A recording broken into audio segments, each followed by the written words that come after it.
Gracias, Feli Carnaya. Muy buenas noches. En la Noria ya se presentó hace unas 2 horas la nueva playera del Cruz Azul. ¿Esto qué tanto les llegará a servir? No lo sabemos. Por supuesto, la preparación de este club, al menos sí es buena. Salió en esta presentación Pedro Caixinha, el entrenador del Cruz Azul, mencionando que es un equipo competitivo. Quien no sea competitivo se puede largar del equipo. El mensaje directo para los jugadores, más allá de que si está bonito o no la playera, la afición yo creo que lo que quiere es el campeonato. Más allá de esto, una nueva marca, por cierto, la marca española Homa es ahora la que va a patrocinar al equipo del Cruz Azul. Ojalá que eso sirva para la máquina. Y bueno, dentro de lo que son los avances ya del nuevo inmueble, la nueva casa de los Diablos Rojos del México, el estadio Alfredo Harp Elú, un costo de $60 millones.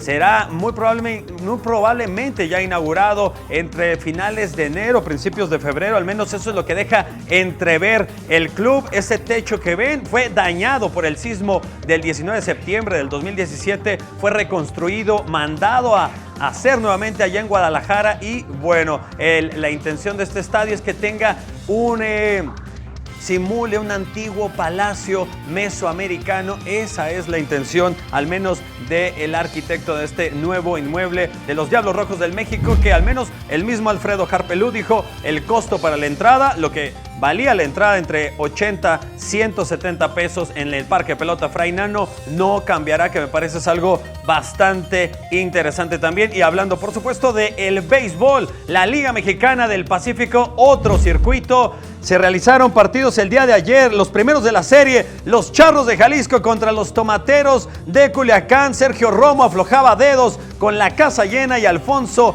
el Cochito Cruz conectó rola a la tercera base. Con esto 3-2 gana el equipo de los Tomateros de Culiacán. En otro partido también, los Venados de Mazatlán contra los Yaquis de Ciudad Obregón. Esto allá en Ciudad Obregón era la parte baja del noveno rollo. Edgar Torres contra Jesús el Cacao Valdés. Y el Cacao se fue a la alza el día de ayer. Crujía el madero y la bola se iba remando por los aires del jardín izquierdo entre el central. También fue palo de vuelta entera. También 3-2 se la lleva esta novena. Y los Cañeros de los Mochis, 12-1 a los Naranjeros de Hermosillo. El picheo de Yoanis Kiala fue el pitcher ganador de 1-0, se lleva la victoria. En la Loma trabajó por 6 entradas completas de una carrera con 5 hits, sin base y 5 ponches, llevándose con esto la victoria. Y hasta el momento se están realizando los partidos, los segundos de esta serie.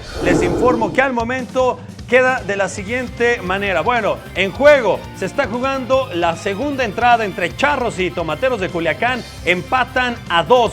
Los Venados de Mazatlán contra los Yaquis es la parte alta del cuarto rollo. 1-0 están ganando los Venados. Y en el último juego, los Cañeros de los Mochis, también 2 entradas completas. Ambas novenas están empatadas a 2 carreras. Dentro de lo que es el segundo juego de la serie, gana el primero que llegue a 4 victorias. Y bueno, también en otra información deportiva, el tema, ya lo decíamos, ¿perdón?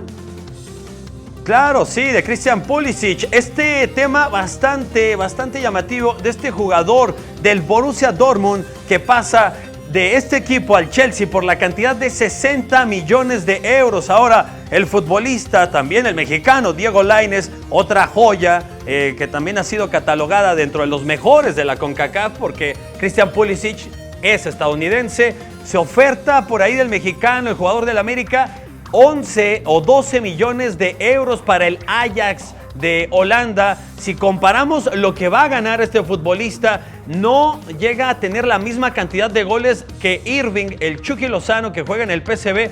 Por él pagaron una cantidad muchísimo más baja. La comparación es abismal, 60 millones de euros. Brutal la cantidad, cerca de 75 millones de dólares, lo que acaba de pagar el club Chelsea. La primera contratación, el primer bombazo del fútbol europeo, aunque muchísimo mejor, es el Chucky Lozano, que ojalá también le toque ya cambiar de club porque le queda chica la liga holandesa. Le queda chiquita, ¿verdad? Muy chiquita. Muchas gracias por la información deportiva, Antonio. Y ahora vamos a ver si les parece que es tendencia en redes sociales. Miren, Roberto Moya se convirtió en...